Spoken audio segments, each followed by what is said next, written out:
যদি আপনি একজন প্রবাসী হয়ে থাকেন তাহলে আজকের এই ভিডিওটি সম্পূর্ণ দেখবেন। কারণ আপনি তো আর সারা জীবন প্রবাসে থাকবেন না, দেশে আসবেন এবং দেশে এসে কী করবেন? আপনার তো উপার্জনের একটা মাধ্যম দরকার। আর সেটা কিভাবে করবেন তা আমরা এই ভিডিওতে তুলে ধরেছি। আপনারা লক্ষ লক্ষ টাকা ইনকাম করতে পারবেন এই পদ্ধতিতে। 18-20 কেজি হয়। 18-20 কেজি দুধের দাম কত? 100 টাকা করে।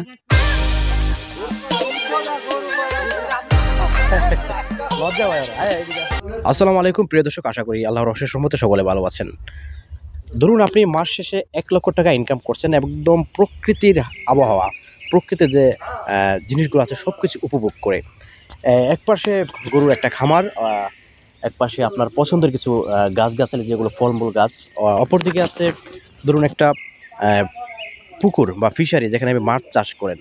এরকম একটা জিনিস থাকলে বা এরকম একটা পরিবেশ থাকলে জীবনে আর কি লাগে ভাই? আমি মনে করি ছোট্ট একটা জীবন এরকম একটা পরিবেশে বা এরকম একটা জিনিস অর্জন করলেই খুব সুখে শান্তিতে কাটানো যায়। তো আমি আসছি আজকে গাজীপুরের টঙ্গীতে একটি খামারে, যেখানে আসলে খামারি থাকে, যে খামারের যে উদ্যোক্তা তিনি থাকেন বিদেশে, কিন্তু তার অনেক কর্মচারী আছেন যারা এটা দেখাশোনা করেন। তো আমার কাছে আসলে এই জিনিসটা খুব ভালো লেগেছে যে এখানে খুব পরিবেশ। একদিকে একটু যদি আপনাদেরকে দেখাই, আসলে এখানে আছে, পাশেই আছে মৎস্য চাষ, আসলে মাছের একটা ফিশারি। আর এই পাশে যদি একটু ক্যামেরাটা ধরেন, ওই পাশে আছে আসলে গরুর খামার, যেখানে 15 থেকে 20টা গরু আছে।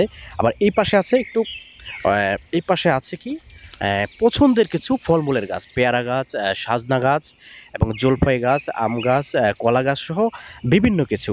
কিন্তু আমার এখন প্রশ্ন হচ্ছে, আমার এখান থেকে কিন্তু যেতে মন চাচ্ছে না জীবনে।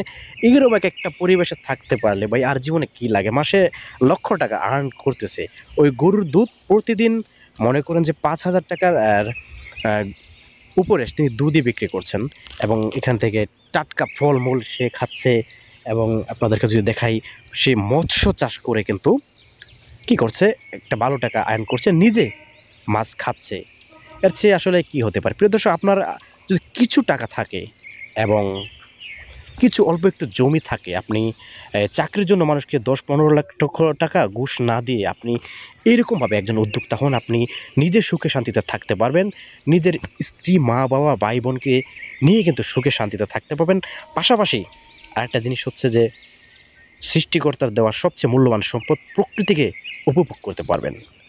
তো দেখেন আসলে কি সুন্দর একটা পরিবেশ, খুব সুন্দর একটা বিকাল এখানে বসে বসে উপভোগ করা যায়। তো আমি কিন্তু আজকে শুক্রবার, ফ্রাইডে, আর আমি চাই যে প্রত্যেকটা ফ্রাইডেতে আপনাদের কিছু কিছু শেখানোর জন্য। এখানে যে খামার দেখাশোনা করেন তার সাথে আমি আসলে জানবো যে এরকম একটা সুন্দর পরিবেশে থাকতে তার কেমন লাগে, এবং এখান থেকে মাস শেষে কত টাকা আর্ন করা যায় এবং তার অনুভূতি কী আসলে। তো এই যে একটা খামার, আসলে এই খামারে আপনার গরু মোট কতটুকু, কয়টি আছে?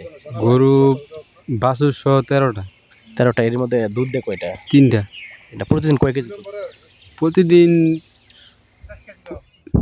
না, প্রতিদিন এমনি আনুমানিক 18-20 কেজি হয়। 18-20 কেজি দুধের দাম কত? 100 টাকা করে।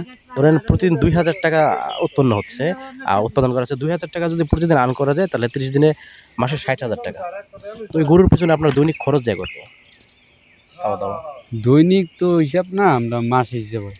ও, মাসে ধরেন কত যায়? মাসে 30,000-35,000 টাকার খাবার যায়। 30,000 টাকার খাবারই যায়। ও, এখানে তো আপনার মোট গরু হচ্ছে 13টা, না কয়টা? 13টা, 3টা হচ্ছে 3টে হচ্ছে গাই। গায়ের, বাকি তো অন্য অন্য গরু আছে, হ্যাঁ। সব মিলিয়ে 30,000 টাকা যায়। হ্যাঁ। তো গরু পালনের যে আসলে বিষয়টা, সেটা হচ্ছে তাদের দুধ থেকে কিন্তু অর্ধেক দুধের যে বিক্রির অর্ধেক টাকা দিয়ে কিন্তু সমস্ত গরু পালা যায়। এবং আরেকটা জিনিস, আসলে অনেক জাতি প্রজাতির গাছ আপনি লাগাইছেন এখানে, কি দেখা যায় পেঁপে গাছ, কাঁঠাল গাছ, কাঁঠাল গাছ, সাজনা গাছ, আম গাছ, কলা গাছ, মানে মোটামুটি সব জায়গায় গাছই আছে। তো এরকম একটা পরিবেশে থাকতে আসলে আপনার কেমন লাগে? ভালোই লাগে। খুব ভালো লাগে না? চাকরি বাকরি থেকে এটা খুব ভালো লাগে আসলে। খুব একটা সকাল ভালো না, খুব একটা স্নিগ্ধ বিকাল, গোধূলি, দুপুর, সন্ধ্যা, রোদ, বৃষ্টি সবকিছু আপনি উপভোগ করতে পারছেন। তো প্রিয় দর্শক, আমি মনে করি কারো যদি কিছু টাকা থাকে বা একটু জমি থাকে, আপনারা এরকম করতে পারেন, জীবনটা আরামায়েশে খুব স্বাচ্ছন্দ্যভাবে কাটাতে পারবেন।